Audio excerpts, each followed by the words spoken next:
Hello everyone, peace of Christ to all. Today we have a very important topic and I would like you guys to listen carefully. Uh, and this is my message to the Muslims who always get upset from me. And I understand, I'm not expecting you to be happy from what I'm doing. But this is my challenge to the Muslims, is to use their brain and not to judge before you listen carefully. And I do the same to the Christians. Don't judge Islam in a negative way until we prove that it is negative. And you better do that yourself, not based on what I am telling you, which means if anything I say is not based on Islam and it's not convincing, you better search yourself and find the answer.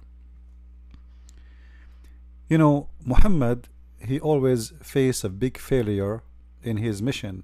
Many people, they would think that Muhammad was victorious. Muhammad was victorious only when he started using the sword as a gang to enforce his belief and his religion. However, he was really a big failure in his mission. Look what Muhammad he said as an example in this hadith. This is in Sahih al-Bukhari, and this is very authentic hadith. He said, had only 10 Jews amongst their chiefs. Believe me, by the way, you see, this is the Muslim translation. In the Arabic, it doesn't say amongst their chiefs. It says only 10 Jews. Actually, let me show you the hadith in Arabic, just to show you that Muslims, when they translate, they have no dignity and they false fiction things. Because the point of saying, if 10 of their leaders believe in me, and if the hadith doesn't say that, it's mean this is a fiction, this is a fabrication, and the Muslims are the best to fabricate because they assume that you do not know Arabic. Therefore, you know, we can lie to you and you have no idea how you will know. So if we go to the hadith, and this is the hadith in the front of my eyes, as you see it in here, this is the translation between two brackets. Always, by the way, when you see between two brackets, it means the Muslims are telling you, they are telling you, we are lying. Okay, we are adding things. So it doesn't say in the hadith that. This is why they put it between two brackets. In Arabic, in the front of me, it says, لو آمن بي عشرة من اليهود لآمن بي اليهود. So Muhammad saying clearly, if only 10 of the Jews believed on me, the Jews will believe in me. So Muhammad, he was not able to make not even 10 Jews believe in him, not 10 leaders as it says there in the translation. So why Muhammad he failed to make the Jews believe in him? Now for sure the Jews, they've been taught carefully about who can be a prophet of God, who cannot be a prophet of God. Not because only the ethic, Muhammad he don't fit with the ethic, not because Muhammad is not from the Jewish lineage, not because Muhammad he has no miracles, but Muhammad he has no prophecy to be a prophet anyway. Like, it's funny that Muslims, they call Muhammad a prophet, but there's no prophecy of this man. Actually, all his prophecy became to come a lie, not a true. As we remember in chapter Al-Anfal, verse number 65 and 66, where he said that 10 of you can fight 100, and then we find that was not a true. The Muslim, they went to war and they lost, and then Muhammad he make right away a verse after saying, Allah he found right now a weakness in you, so he enlightened your task. And other false prophecy, when Muhammad he said the moon is the judgment day is near and the moon is split, and there's no moon split and nobody witnessed that. You see, when the moon is split, the whole world should see that, and historian around the earth, this is not something to forget to mention. This is the moon. And just to remind you, if the moon is split in Arabia, people in Europe, they will see it in the same time, because zone time is very close to each other. And at that time, especially at that time, the Roman was in the borders of the what is called today the Arabian Peninsula, which is Syria and Jordan and Israel. So we are talking about the same location, and yet nobody ever from the Roman or even the Persian or anywhere in the world, or even India. India is not far away from Saudi Arabia, by the way. It's just across the sea. You know, you can go in 6 hours trip in the sea, and you will be in Pakistan. So nobody, no historian ever mentioned that the moon split as the Muslims claim, and then he said the judgment day is near, and you know, this was a false prophecy mentioned 1400 years ago, and still the judgment day is not near. So when Muhammad, he said, if 10 Jews believe in me, the rest of the Jews will believe. Well, that's because there is no reason for anyone to believe in you, because you fail. You fail in every way, in every mean. And today our video is to prove to prove that Muhammad was nothing but a failure, to prove that he is a messenger of his God, who he claimed to be a God, and he could not provide any proof of that. But actually our video is more deep than just proving Muhammad to be a false prophet by a false prophecy. There is more evidence that Muhammad was extremely a false prophet. If we go to the Quran as an example, in chapter 64 verse number 11, you can read any translation you want, and as you know, I don't approve any Islamic translation. However, I use it just so Muslims don't say this is my translation. According to the Quran, as you see in front of me, nothing, no disaster, no bad things can happen to you unless by the leave of Allah. So I want you to keep that on mind. No bad thing ever can happen to you except by the leave of Allah. What does that mean? To make it simple, if a car accident happened to you, it is Allah who made it happen. If somebody kill you, it's Allah who made it happen. If you win the lotto, it's Allah who made it happen. And because this is a good thing, what it's meant here, by the way, it's about the bad and the good, not only the bad. So anything will happen to you, it's by the permission of Allah, which means nothing will happen to you unless by permission of Allah. Now some of you might say, well, I believe as a Christian that nothing can happen to me unless God approve it. This is not really true. You see, God, he created us in this earth, and he, you know, he gave us a free will to do things, and free will mean I can do things without his intervene. So if I want to kill somebody, it's not Allah who asking me to kill him. It's not Allah, or, you know, if I am a Muslim, I'm trying to speak to the Muslims. If I'm a Muslim, then in this case you are saying to me Allah is the one who made me kill him. But if I'm a Christian, my God, he will not intervene and make me kill the person. Otherwise, this is mean we Christians don't have a free will. However, Muslims do not believe in free will, and that's what is called destiny. So what we are showing you in front of us right now is something called destiny. It is your destiny. Now many people, they use the term destiny, and many people believe in it, even from those who they are not Muslims. But destiny is a false fiction, and it's not exist.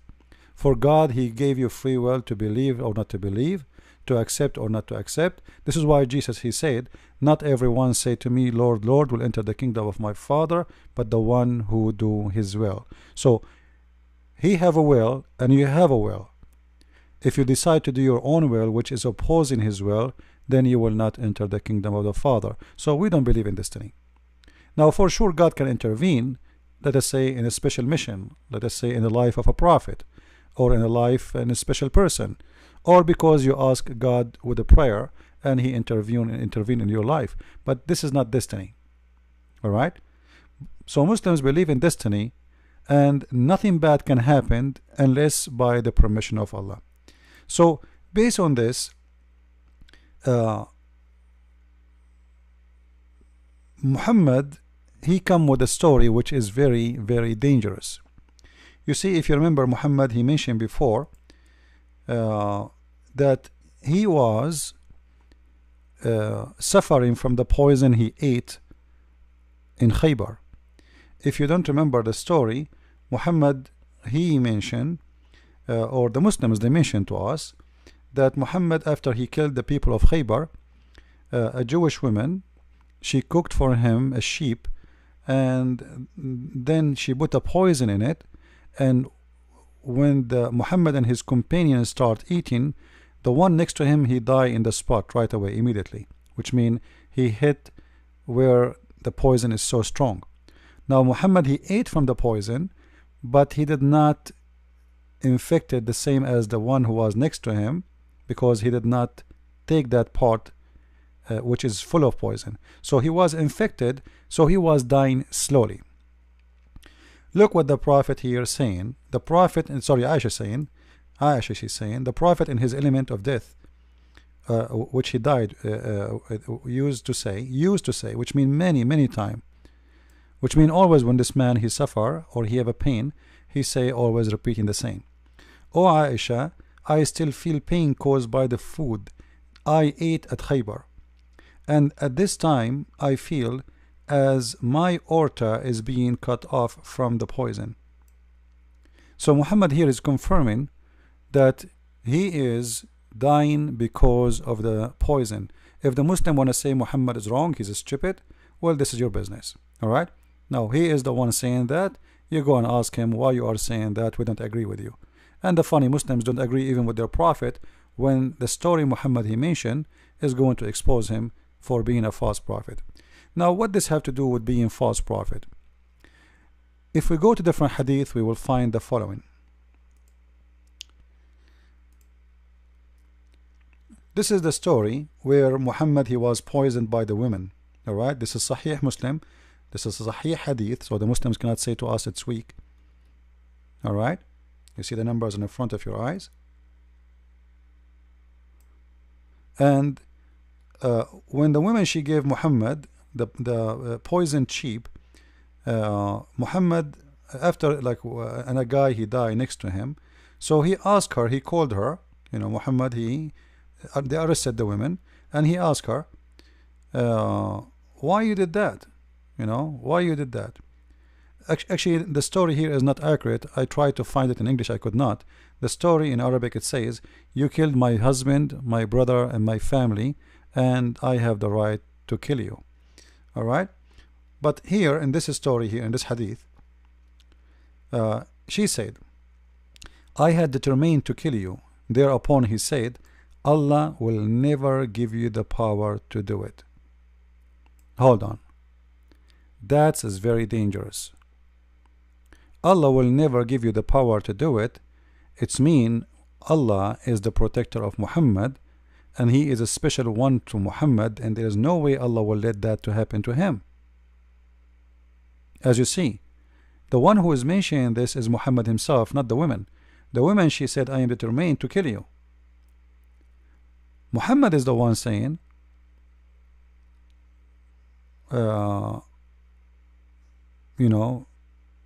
if I am, this will never happen to me, because simply I am a prophet of God. I am protected by God.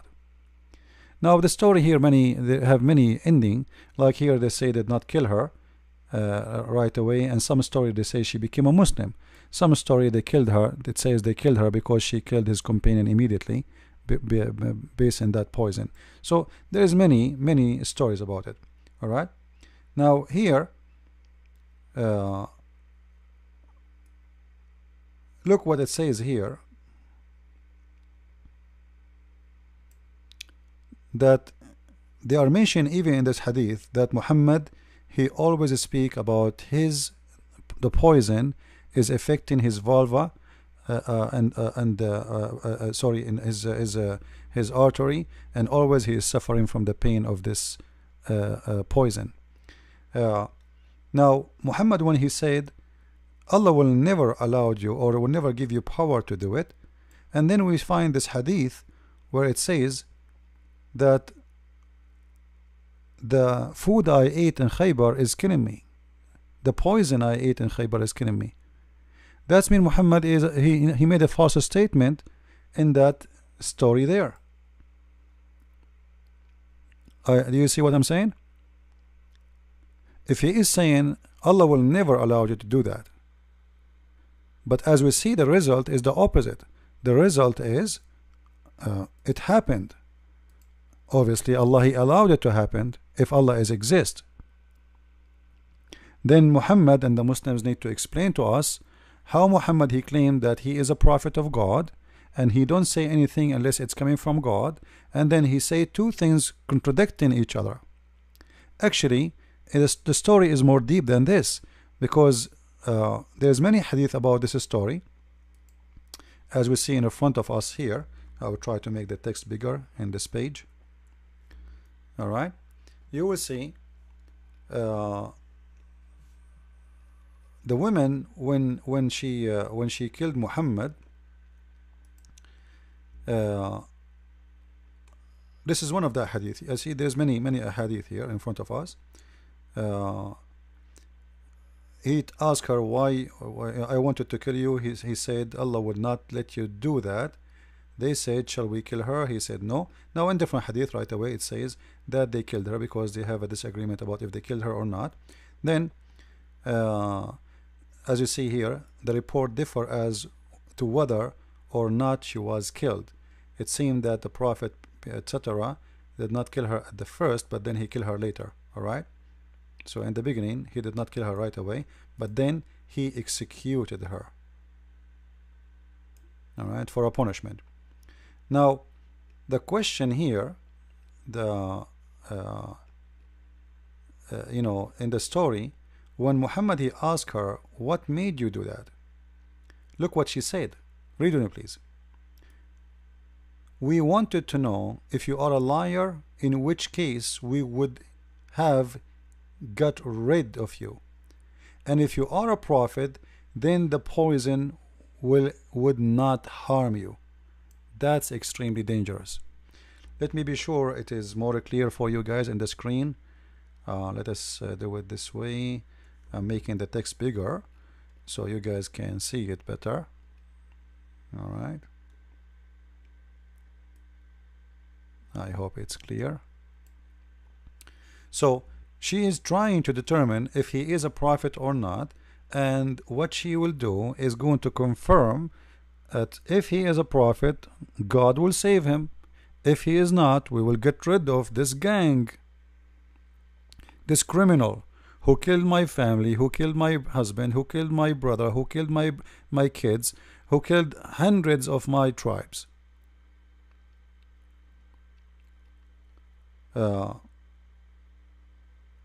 Then you will see the hadith continues saying the Prophet used to feel ill because of this food.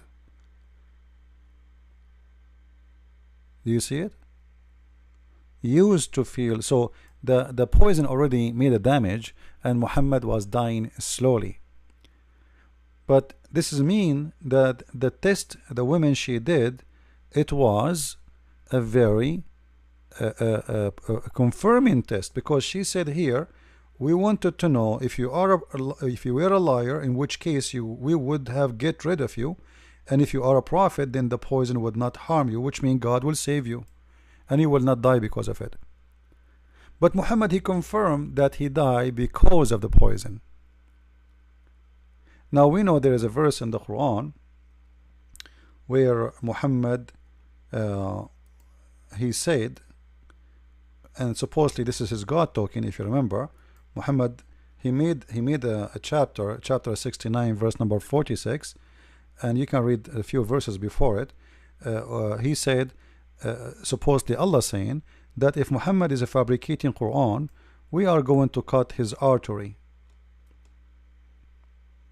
Alright, now if he is, this is a message we send down from the Lord of the world, which is very strange, and the proof that Islam is nothing but a scam. Because if the one is talking is Allah, why Allah says this is a message sent down from the Lord of the world? Who are you, the one is talking? I thought you are the Lord of the world. And then if the messenger were invent any saying in our name, we would certainly seize him from his right hand, and we should certainly then cut off his artery of his heart. But hold on, this is exactly what the hadith is saying. Muhammad saying, I feel my aorta is cutting off.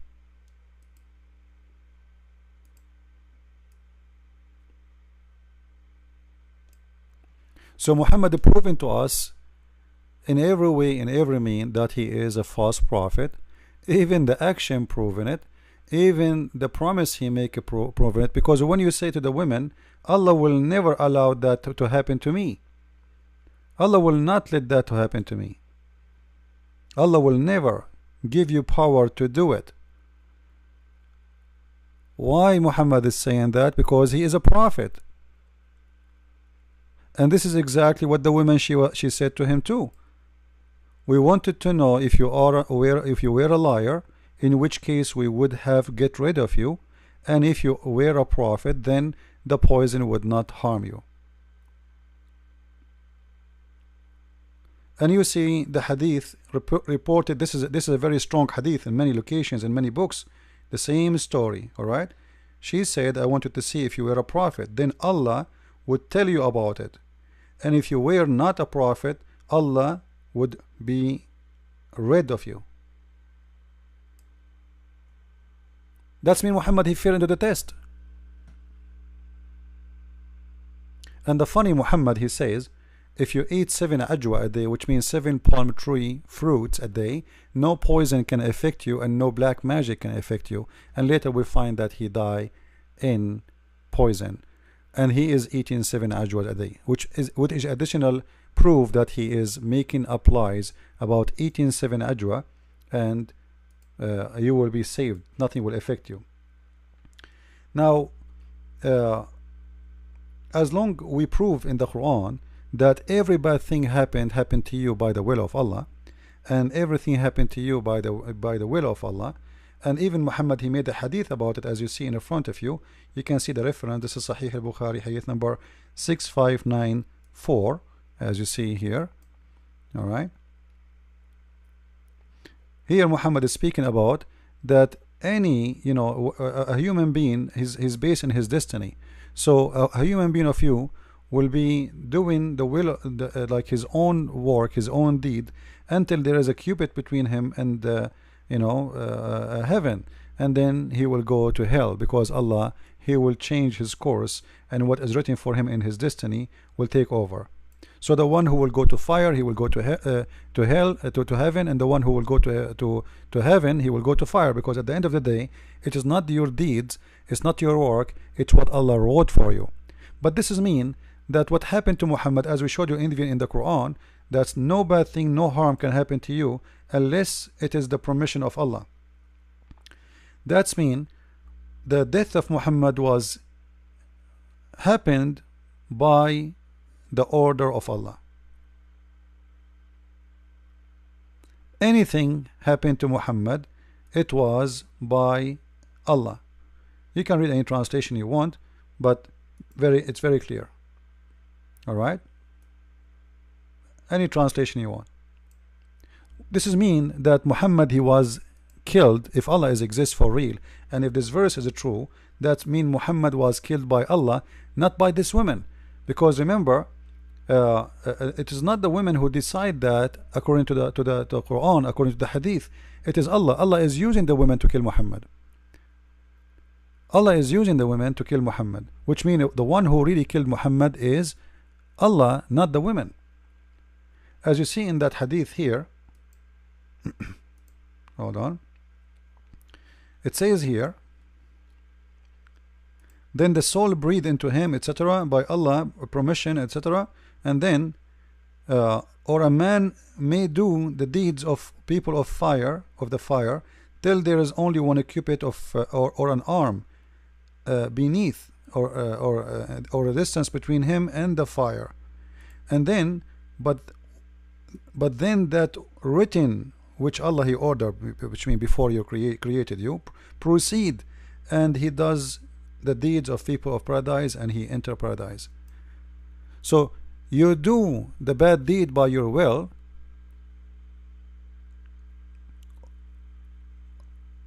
what is going to take over is the good deed of Allah will take you to heaven. Why? Because Allah, he decide for you where you will go.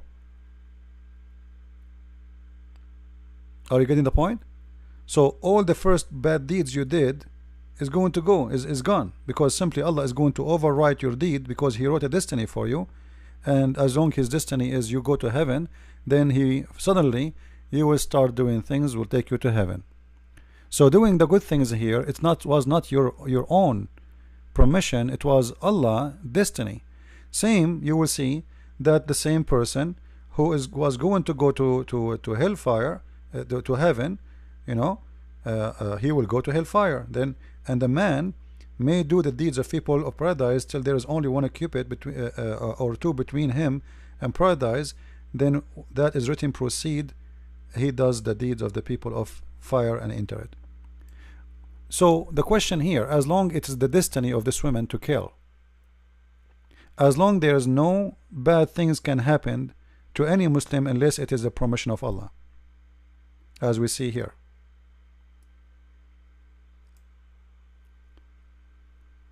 And as long Muhammad, he said, Allah will never allow such a thing to happen to me. And then we find that Muhammad, he died by the poison which he ate in Khaybar. All of this proves that Muhammad is a false prophet. Especially even the poison itself was given as a test to see if he's a prophet or not. If this guy is a prophet, he's not done with his mission, you know, he's a prophet, he have to continue, then there is no way Allah will allow me to kill him. But he died from the poison. Actually, he died more painful pain because he was dying slowly.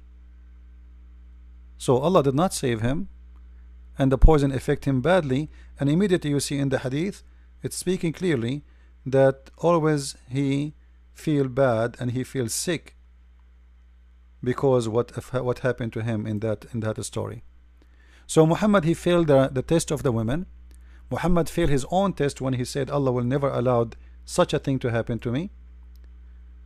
He will never give you power over that, and obviously she got the power to do that, which means Allah protection is false protection, and him promising that Allah will protect him is a false promise, and that make him a false person who make false claim, and he is a liar.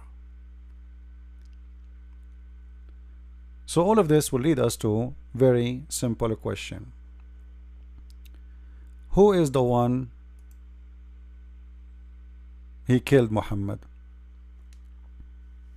Based on the reference we showed you, it was Allah, if Allah is a true God.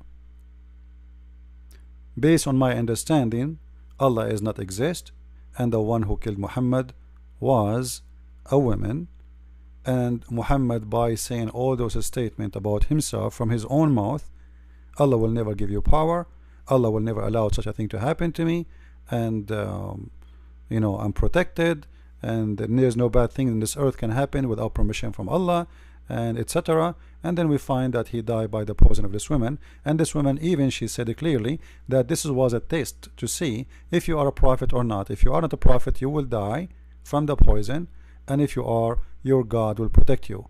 And all of those things gave Muhammad failure in every way, in every mean. So I wanted to share this video with you, and at the end of this video I would like to remind people who ask me how we can help in donation. Simply, the donation is very simple, guys. We have this address. You can go here where you can share your donation. You can start with $1 a month, which means $12 a year. Consider yourself inviting me for a cup of coffee to help us in our mission. However, if you are willing to do more, it's up to you, but this is how it starts, and you can cancel it anytime you want. Now the website is very easy to work with. You can cancel anytime your donation, and you can edit it, which means you can increase, you can decrease. Let us say you said this month I want to give $1, next month you said I want to make it $2. You just log to your account and you can change, and even you can log in by using a nickname, which means even from my side I will not know who you are. The information you enter about your finance is going to be between you and the company, not me. So from my side only I can see a nickname. So you can even create a nickname, like same as nickname forever, whatever you want to. You can call yourself Tom and Jerry if you want. So it's very simple, very easy, and we appreciate those people who they are helping us. And I will see you with more videos. Christ is Lord, Islam is false. I mean to that. Thank you.